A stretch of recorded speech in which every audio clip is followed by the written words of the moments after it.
The hardest person to forget is the one who never truly left your heart. I used to think that was just something people said in movies. A dramatic line written for characters who needed a reason to look out rainy windows and remember the past. I was wrong. My name is Ethan Parker, and 2 years ago, I watched the person I loved walk away from my life. I told myself I had moved on. I built a new routine, filled my apartment with things that felt like me, and learned how to smile without checking if someone was watching. I became good at pretending, almost too good. My days were simple. I worked as an illustrator for children's books, spent my afternoons in quiet coffee shops with my sketchbook, and came home to a small apartment in Brooklyn where everything finally felt peaceful. Peaceful was the word I used because I didn't want to admit the truth. It was lonely. But loneliness was easier than missing someone who had chosen to leave. I had spent 2 years convincing myself that Lucas Bennett was a chapter 1 had already finished. His name belonged to the past. His voice belonged to old memories. The way he used to laugh when he forgot to act serious. The way he always remembered exactly how I liked my coffee. The way he would look at my drawings before anyone else saw them. Those memories were locked away somewhere I refused to open. At least, that was the plan. Until the night, everything changed. I was attending a small art exhibition downtown, the kind of event where everyone seemed more confident than they actually were. The walls were covered with paintings, soft music played in the background, and people moved through the room holding glasses of sparkling water while discussing colors and emotions like they had all the answers. I was standing near one of my own illustrations when I heard a familiar voice behind me. Just one sentence. Just a few words. And somehow, my entire world stopped. I didn't know you would be here. I froze before I even turned around. Because I knew that voice. I knew the calmness hidden beneath it. I knew the person who could say my name and make me forget every reason I had tried to forget him. Slowly, I looked over my shoulder. And there he was. Lucas Bennett. 2 years had passed, but my heart recognized him before my mind could catch up. He looked different. Older. More serious. But those eyes were exactly the same. The eyes that once made me believe I was the most important person in the world. For a moment, neither of us moved. The noise around us disappeared. The conversations, the music, the footsteps across the gallery floor. Everything faded until there were only 2 people standing there, carrying 2 years of unanswered questions between them. I wanted to say something. I wanted to ask why he left. Why he never came back. Why he allowed me to believe I meant nothing. But instead, all I managed was a quiet breath and the words I never expected to say again. Lucas, it's been a long time. For 2 years, I imagined this moment in 100 different ways. I imagined seeing Lucas again and feeling nothing. I imagined walking past him like he was just another stranger in a crowded room. I imagined being completely healed. But standing there in that gallery, looking into the eyes of the person who once knew every part of my life, I realized I had only been pretending. Lucas looked at me quietly, like he was searching for the right words. For a second, he seemed unsure, almost nervous, and that surprised me. Lucas Bennett had always been the person who appeared confident no matter what happened. He was the man who could walk into any room and make everyone notice him. But now, standing in front of me, he looked like someone carrying a conversation he had been waiting 2 years to have. "How have you been, Ethan?" he finally asked. It was such a simple question, almost too simple. Because how could I explain 2 years of trying to rebuild myself? How could I tell him about the nights I stayed awake wondering if I had done something wrong? How could I explain that I had deleted his number but still remembered it by heart? Instead, I gave him the answer people give when they do not know what else to say. "I have been good." Lucas nodded slowly, but his expression told me he knew those words were not the whole truth. "I heard your work has been doing well," he said. I looked away for a moment, surprised that he still followed my career. "You heard about that?" I asked. "Of course I did." His voice softened. "I always wanted to know how you were doing." That sentence should not have affected me. It should not have mattered. But it did. Because the hardest part about losing Lucas was not that he left. It was wondering if I had ever mattered enough for him to miss me. Before I could respond, someone called Lucas from across the room. He turned briefly, then looked back at me. "I am working on the new community arts project downtown," he explained. "That is why I am here." I almost laughed at the coincidence. Out of all the places in New York City, out of all the possible moments, we had somehow ended up in the same room again.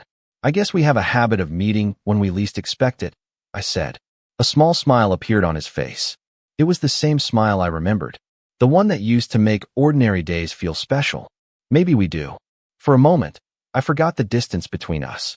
I forgot the questions. I forgot the pain. Then reality returned. 2 years did not disappear because of one conversation. People did not repair broken things with a few kind words. I knew that. And yet, when Lucas asked if we could talk sometime, I did not say no. Maybe because a small part of me still wanted answers. Maybe because another part of me wanted to know if the person I missed was still there. As I watched him leave the gallery, I told myself I was only curious. I told myself I only wanted closure. But deep down, I knew the truth. Seeing Lucas again had opened a door I had spent 2 years trying to keep closed. The morning after seeing Lucas again, I woke up earlier than usual. Not because I was excited. At least, that was what I told myself. I stared at the ceiling of my apartment, listening to the quiet sounds of the city outside my window. Cars passing on the street. Someone walking upstairs. The distant sound of a coffee shop opening below my building. Everything felt normal, but somehow nothing felt the same. Because Lucas Bennett was no longer just a memory. He was real again. And now he was somewhere. In the same city, breathing the same air, existing in the same world I had spent 2 years rebuilding without him. I tried to focus on work. I opened my laptop, looked at my unfinished illustrations, and attempted to convince myself that deadlines mattered more than old feelings. It lasted about 10 minutes. Then my phone buzzed. A message from an unknown number appeared on the screen. It was good seeing you yesterday. I know things are complicated, but I would like to talk if you are comfortable with that. Lucas. I stared at the message longer than I wanted to admit. Part of me wanted to ignore it. The practical part. The part that remembered how painful it was when he disappeared from my life without explanation. But another part of me, the part one tried to keep quiet, wanted answers. I wanted to understand. I wanted to know why someone who once promised to stay became someone I had to learn how to live without. After several minutes, I finally replied. Coffee tomorrow. 1 hour. That was all I allowed myself to write. 1 hour. A conversation. Nothing more. The next afternoon, I met Lucas at a small coffee shop near the park. It was the kind of place he would have liked years ago. Warm lights, wooden tables, and a quiet atmosphere where people could talk without feeling rushed. When I walked in, he was already there. He stood immediately, and for a second, I saw the old Lucas. The one who always smiled when he saw me. The one who made me feel like coming home. But then I remembered everything. I sat down across from him. There was a silence between us, but it was not uncomfortable. It was just full of memories, full of things we had never said. Thank you for coming, Lucas said. I nodded. I almost did not. He looked down for a moment. I know. Those 2 words surprised me. No excuses. No attempt to defend himself. Just an acceptance of the pain he caused. I should have reached out sooner, he continued. I should have explained. I looked at him carefully. Then why did you not? The question had been waiting for 2 years. Lucas took a slow breath. His hands rested on the table, and for the first time, I noticed how different he seemed. Less like the person who walked away. More like someone who had been carrying something heavy for a long time. Because I thought leaving was the only way to protect you, he said quietly. My heart tightened, not because I believed him yet, but because I realized there was a story I never knew. A story hidden behind the silence. And for the first time in 2 years, I wondered if the ending I believed in was never the real one. For 2 years, I wondered if Lucas ever looked back. I wondered if there was even a moment when he stopped and thought about what he left behind. Sitting across from him in that quiet coffee shop, I finally had the chance to ask the question that had followed me through every season, every birthday, and every ordinary day without him. Protect me from what? I asked. Lucas looked out the window for a moment. Outside, people walked through the park carrying coffee cups and talking about their plans for the day. The world kept moving, even when ours had been frozen for 2 years. My father's company was falling apart, Lucas said softly. There were problems I did not know how to fix. My family needed me, and I was overwhelmed. I listened without interrupting. Not because it did not hurt, but because I needed to hear everything. I thought if I pulled you into that chaos, you would start losing pieces of yourself trying to help me. His voice became quieter, and I could not stand the idea of being the reason you stopped chasing your dreams. For a moment, I did not know what to say, because the version of Lucas I carried in my mind was someone who simply stopped choosing me. Someone who looked at our future and decided I was not part of it. But the person sitting in front of me was telling a different story. A painful one. A complicated one. You should have told me, I finally said. My voice was calmer than I expected. You should have trusted me enough to let me decide if I wanted to stay. Lucas lowered his eyes. You are right. The answer caught me off guard. I expected an explanation. Maybe even an excuse. I did not expect him to simply accept it. I was afraid, he admitted. Not of losing everything else. I was afraid of losing you after you saw how broken my life had become. That sentence stayed with me. Because Lucas Bennett had always seemed impossible to break. He was the person everyone depended on. The person who always had a plan. But maybe I had only seen the version of him he wanted the world to see. Maybe behind all that confidence was someone who was just as scared as I was. We sat there quietly for a while. The kind of silence that no longer felt empty. I looked at the person across from me and realized something that confused me more than anger ever could. I was still hurt. I was still disappointed. But I was not filled with hate. I never had been. I spent a long time trying to forget you, I said. Lucas looked at me. Did it work? I almost smiled. Almost. No, for the first time since we met again. A small, honest smile appeared between us. Not the kind that erased the past. Not the kind that fixed everything overnight. Just a reminder that something between us had survived. Before we left the coffee shop, Lucas asked if he could see my latest artwork. It was a simple request, but it felt strangely important. Because years ago, he was the first person I showed my drawings to. And now, after everything, he was asking again. As I walked home that afternoon, I realized the hardest part was not seeing Lucas again. The hardest part was accepting that maybe I never stopped waiting for him to come back. After that conversation with Lucas, I thought I would feel lighter. I thought finally knowing the truth would make everything easier. But emotions are rarely that simple. Sometimes the answers we spend years searching for create even more questions. Over the next few days, Lucas and I started talking again. Not like before. Not like nothing had happened. We were careful. Like two people walking through a room filled with fragile glass, afraid that one wrong step would break everything again. He would send me messages about small things. A new coffee shop he discovered. A book he thought I would enjoy. A funny mistake he made during a meeting. Ordinary things. The kind of things we used to share without thinking. And that was what surprised me the most. It was not the big romantic moments that made me remember why I loved him. It was the small ones. The way he noticed details. The way he remembered things I had forgotten I ever told him. One Saturday afternoon, Lucas visited my art studio for the first time in 2 years. The space was not large. Just a small room with white walls, shelves filled with sketchbooks, and drawings covering almost every surface. It was messy, but it was mine. I expected him to make some polite comment. Something simple. Instead, he stood quietly and looked around like he was seeing something important. You still draw the same way, he said. I looked at him. What does that mean? He smiled slightly. Your characters always look like they are waiting for someone to come home. His words stopped me. Because he was right. I had never noticed it before. Every story I created had the same feeling hidden inside it. Someone leaving. Someone waiting. Someone hoping they would return. I quickly changed the subject, pretending his observation did not affect me. But Lucas noticed. He always noticed. Ethan, he said gently. I am not asking you to forgive me immediately. I stayed quiet. I know I hurt you.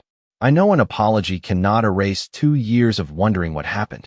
His voice was steady, but his eyes showed how much the conversation mattered to him.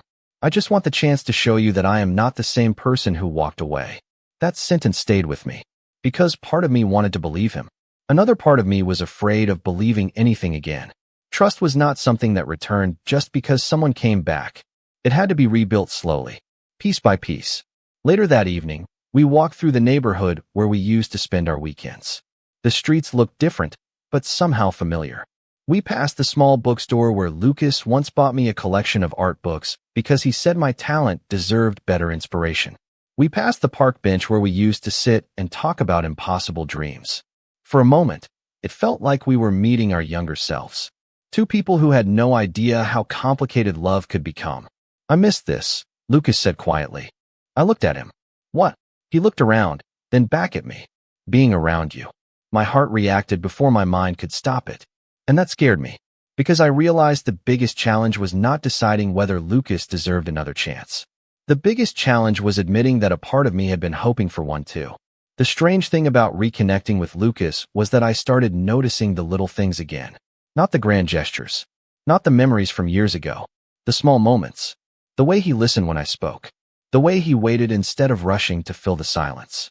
The way he looked at my artwork like every detail mattered. For 2 years, I had convinced myself that the person I loved was gone. But now I was beginning to understand something more complicated. Maybe Lucas had never stopped being the person I loved. Maybe we had just become two people carrying pain in different ways. A few weeks passed, and our lives slowly became connected again. Lucas helped with the community arts project, which meant we saw each other almost every day. At first, I thought being around him would make everything harder. I thought every conversation would remind me of what we lost. But somehow, it did the opposite. I started seeing the person behind the goodbye. One evening, after a long day at the studio, Lucas stayed behind to help me organize some old sketches. The room was quiet except for the sound of paper moving and the soft rain tapping against the windows. "You kept all of these?" Lucas asked, holding one of my older drawings. I looked over and immediately recognized it. It was a sketch I had made when we were together. A simple drawing of two people sitting under a streetlight. "I forgot it was still here," I said. Lucas smiled faintly. "You always said your drawings remembered things better than you did." I laughed softly because I had completely forgotten saying that. But Lucas remembered. He remembered so many things. And that was when I realized the truth I had been avoiding. Lucas had not forgotten our life together. He had been carrying pieces of it too. "Can I ask you something?" I said. He looked up. "Anything." I hesitated before speaking. "During those 2 years, did you ever think about coming back?" The room became still. Lucas placed the sketch down carefully. "Every day." His answer came so quickly that I almost looked away. "Then why did you not?" I asked. Lucas looked toward the window. "Because I was afraid you had finally found happiness without me." That answer hurt in a completely different way. Because all this time, I had imagined him moving on. I imagined him forgetting. I imagined myself being the only one still holding on to the past. But maybe we had both been standing on opposite sides of the same door, too afraid to open it. "I thought you left because you did not love me anymore," I admitted. Lucas looked at me with an expression I could not forget. "Ethan, leaving was never because I stopped loving you." The words settled between us. Quiet, honest, heavy with everything we had never said. He reached into his bag and pulled out a small notebook. "There is something I kept," he said. I looked at the worn cover, confused. Lucas opened it carefully. Inside were pages filled with notes, ideas, and memories. Places we had visited. Things I had said. Little moments I did not even remember. "I wrote things down because I was scared I would forget," he explained. I did not know what to say. The person I thought had abandoned our story had been protecting every page of it. And for the first time, I wondered if maybe this was not about bringing back the past. Maybe it was about discovering that some connections never truly disappeared. After seeing Lucas's notebook, I realized something that changed the way I looked at our entire story. For 2 years, I believed I was the only one holding on to memories. I thought I was the only one who remembered the small things. The quiet moments. The conversations that never seemed important until they became the things I missed the most. But Lucas had been remembering too. Maybe in a different way. Maybe from a different distance. But he had never forgotten. I spent that night thinking about everything I had believed for so long. I had built an entire version of Lucas in my mind. Someone who walked away because staying was too difficult. Someone who chose a life without me. But the truth was more complicated. Lucas had made mistakes. I had made mistakes. We were not the same two people who fell in love years ago.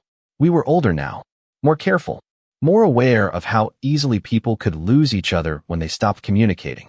The next few days felt different. There was a comfort between us that I did not expect. We still had questions. We still had things to heal. But there was no longer a wall between us. One evening, Lucas invited me to visit a small rooftop garden near his office. It was a place he had discovered after moving back to the city. The view stretched across New York, with lights shining from every direction. For a moment, everything felt peaceful. "You know what I missed the most?" Lucas asked. I looked at him.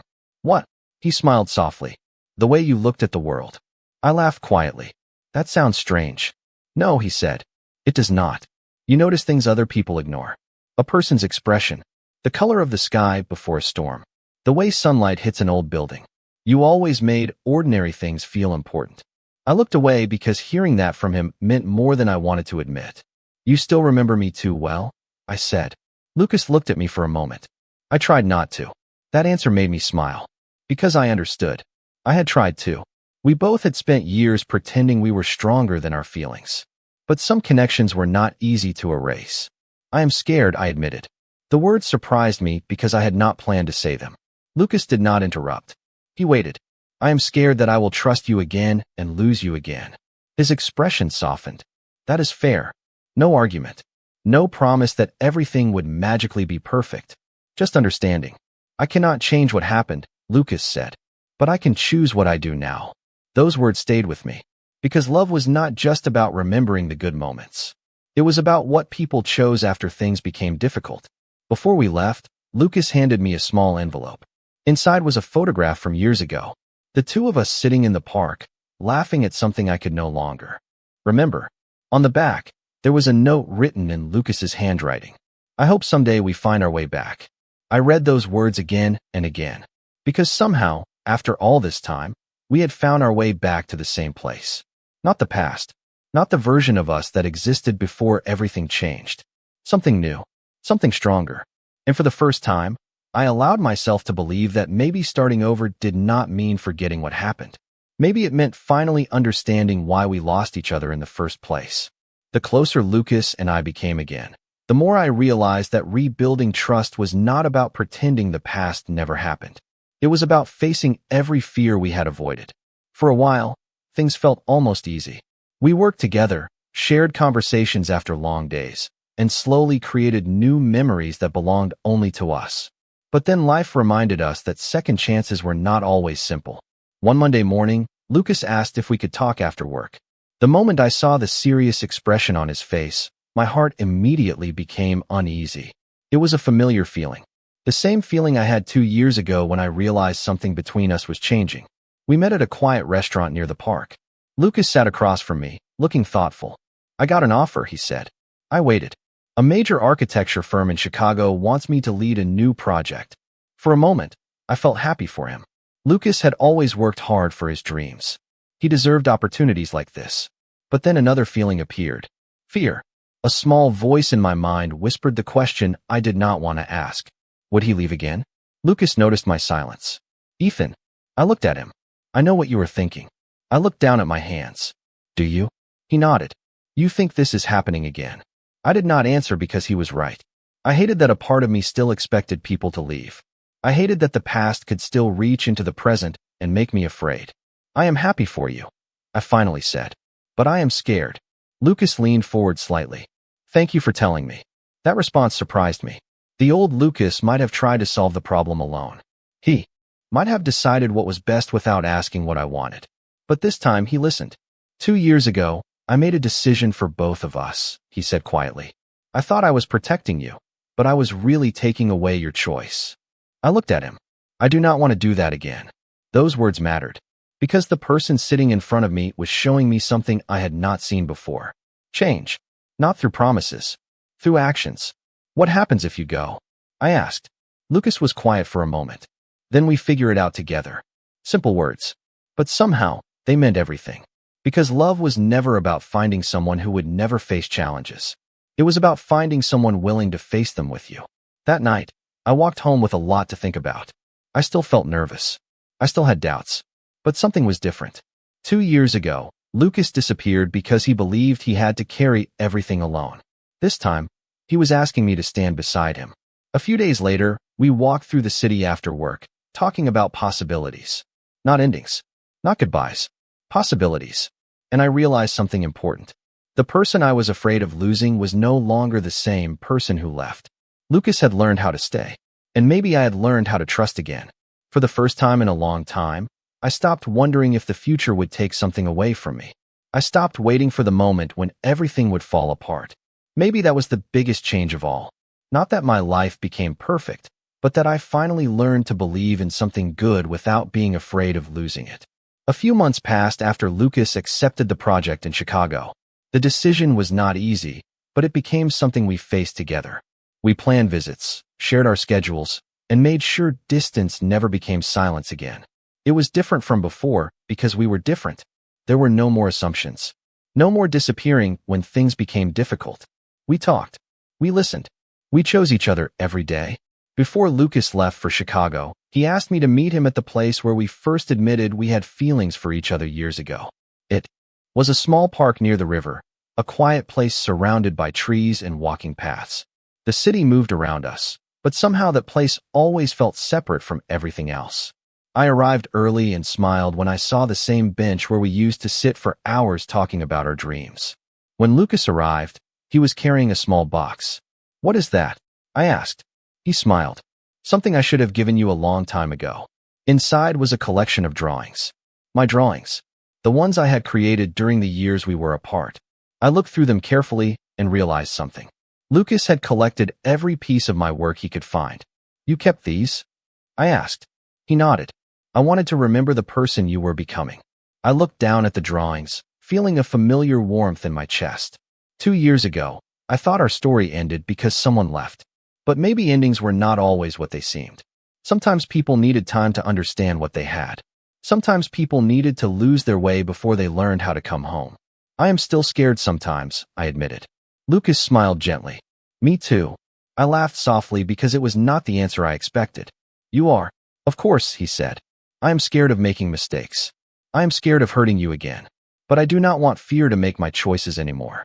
Those words meant more than any perfect promise could have. Because love was not about never failing. It was about being willing to try again with honesty. As we walked through the park, I thought about the person I was 2 years ago. Someone who believed losing Lucas meant losing a part of himself. Someone who thought some goodbyes were permanent. But I was not that person anymore. I had grown. Lucas had grown. And somehow, after everything, we found each other again. Not by returning to the past. Not by pretending nothing happened. But by creating something new from everything we survived. Years from now, I might forget certain conversations. I might forget the exact day we started talking again or the words we used when we finally forgave each other. But I would never forget the feeling of that moment. The moment I realized some people are not meant to stay because life is easy. They stay because even when life changes, they still choose to come back. And this time, we were not holding on to what we lost. We were building what came next.